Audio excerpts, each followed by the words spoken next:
So DJI just released their brand new drone here called the Flip, which basically sits between the Mini 4 Pro and the DJI Neo here. So the versatility and ease of use that you get from the Neo, which we all loved, and the capabilities and similar image quality to what you get with the Mini 4 Pro, which has an amazing image quality. But with each new release, we also get a new DJI Fly app update, and this time this is version 1.16.0, which adds an additional controller, the RCN2 controller, to the DJI Flip here. Now, first, to update to the latest DJI Fly update, you can go and do this in the App Store on iOS or the Play Store on Android, and you should be able to see a new update available for a version 1.16.0 if you haven't set this to auto update. But make sure to go into the app and double check to see if you have this latest update or not, especially if you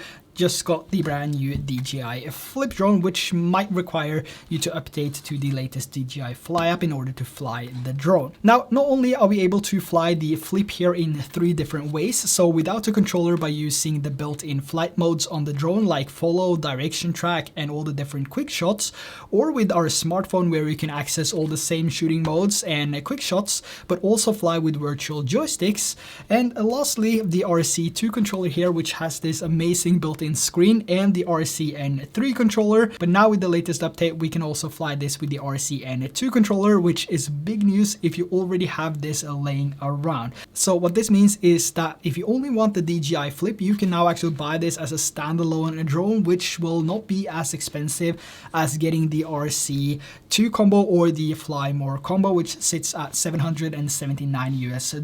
So if you already have the RCN2 controller laying around from another drone, it's enough to get just the DJI Flip here, which in my opinion is fantastic. And also something we saw with the DJI Neo here, which was first compatible with the RCN3 controller, including of course flying with your smartphone and without a controller, and then later we got the RC2 controller compatibility, and then we also got the RCN2, which is now compatible with both the Neo and also the DJI Flip here. Another thing we also see with the DJI Fly app update is that we have an overall optimization of the app, which can basically mean anything. And as for fixes, I assume this is also related to the app itself and not related to any of the drones or the experience you have when flying them. I was really hoping though to see a new firmware update for the DJI Neo on this release, which is something we see with the different drones now and then when there is a new product being launched.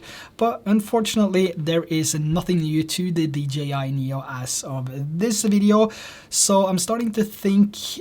if there might not be an update in the near future at all. But man, I hope I'm wrong, because even though we have the new release of the Flip here, the Neo is amazing. So make sure to hit that subscribe and like button and stay tuned for my comparison between these 2 drones, including the Mini 4 Pro, so a comparison with all these 3 here to help you decide if you're buying your first drone or if you're buying a second drone, which of these should you get. So make sure to hit that subscribe and like button and turn on notifications for that video. Now, if you have the RC2 controller, we also have a new update here, including the DJI Fly app update 1.16.0. But one thing I do want to mention if you're using a controller is that you may want to go through the settings and write some of these down, especially if you spent a lot of time tweaking all the different settings, especially the gain and expo settings, to get the best possible stick maneuvers for you and what you prefer to use and all of that. So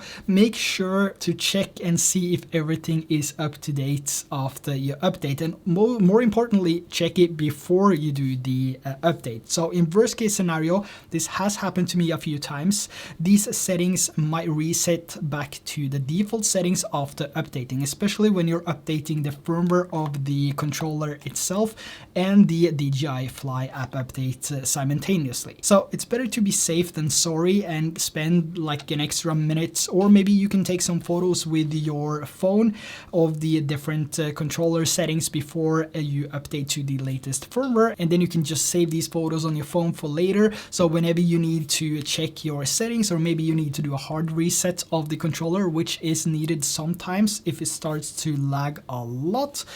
you don't really have to worry about anything, do you? Because you already have the photos stored on your phone. So make sure to go through and check the list of everything before and after you have updated, just to make sure that everything is up to date and as it should be according to everything that you set up before you updated. The worst thing that can happen is if you head out right after you did an update and you suddenly realize that something is wrong and you spend minute after minute after minute just trying to figure out what that issue is. So again, just a friendly reminder here, make sure that you double check everything after you've done the update. Now, as for the Flip itself, I honestly think this is a fantastic drone, and one of the things that impressed me a lot was the low light capabilities of this. I just think these looks just amazing. So if you haven't watched my review of the DJI Flip yet, make sure to check that out down below as well, where I go through everything you need to know about flying this with your smartphone, without a smartphone, and also the RC2 controller and the differences between using a smartphone and the RC2 controller, and also what you can achieve when using just your phone as creative videos. And on your way down there, make sure to do me a favor and hit that subscribe and like button, which will help more people and me to hit the algorithm and also for more people to see this update. And make sure to click that bell as well so we don't miss the comparison between the Mini 4 Pro, the Neo, and the Flip here, which is coming up shortly. So again, thanks for watching, and I will catch you in the next video. Bye bye.